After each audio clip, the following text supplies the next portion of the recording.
Look at the adorable little Mojo from Chord Electronics. I'm on a chord kick. Let's talk about this pint-sized powerhouse. I think I'm late to the party on this one. Everyone already seems to know that the Mojo is great value for dollar. And now I will continue to sing its praises. If you watched the video I did on the Cutest and TT2, you know I'm kind of on a chord kick right now.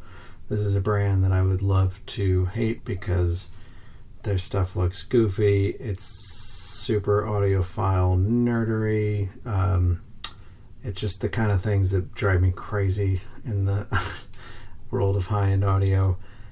But you know, performance is performance, and I try to give everything a fair shake. And I have to say that the Mojo, like really all the chord stuff I've heard so far, is really blowing me away. And this more than anything else I've heard from Chord, because of the price and this little diminutive size of this thing.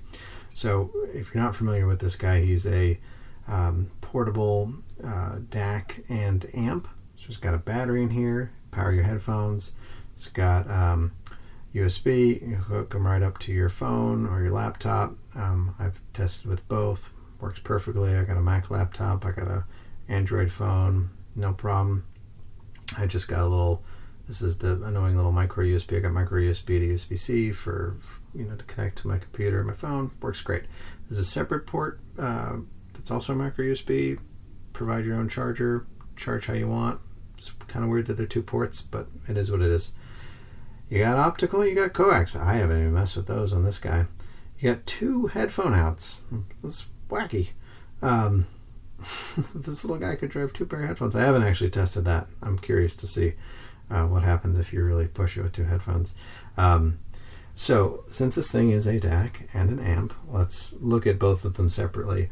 I tested this as just a pure DAC with my good and trusty friend, the SML SU8.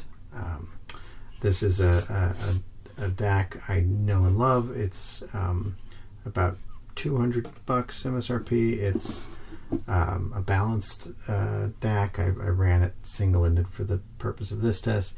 But I think the just going head-to-head, the SMSL is a bit warmer, and it's definitely got more oomph in the bass. But I'd say the Mojo is actually more detailed and even a little bit more spacious. It's almost a little more articulate, and that's coming out of just coming out of the a headphone jack. You can actually run it in a DAC mode where it'll be like line level, or you can run it as an amp / preamp in that case, where you can mess with the volume. So I ran it in line level DAC mode for the point of that comparison. I compared it against its super big brother, the Hugo TT2. That DAC sounds better than this DAC. No big surprises there. It's more spacious, it's more detailed, it breathes more, but it's so much closer than it should be. I mean, it is so much closer than it should be. If I were Chord, I would immediately stop making the Mojo, because it's too good. It's too good. You compare it against something like the Cutest or the TT or the Hugo, it's too close. People might tell you it's not, but I really think it's super impressive, just as a DAC. I mean, if I could go back many years ago to when I was getting into this stuff and just say, man, just get this thing and plug it in and set it on your desktop. It doesn't matter if it's silly looking and whatever, just do it. That would have been good advice. As an amp, I threw a bunch of headphones at it. The LSA HP1s, my ZMF Verte closed,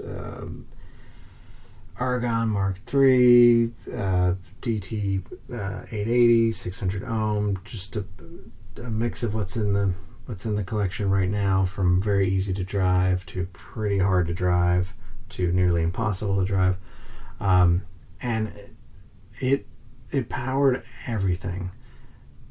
Was it as good? You know, you take something like the Argons that are pretty power hungry, and you know, you listen to them in an amp that's just got like plenty of power to back it up, and they sound richer and just more sophisticated, more interesting.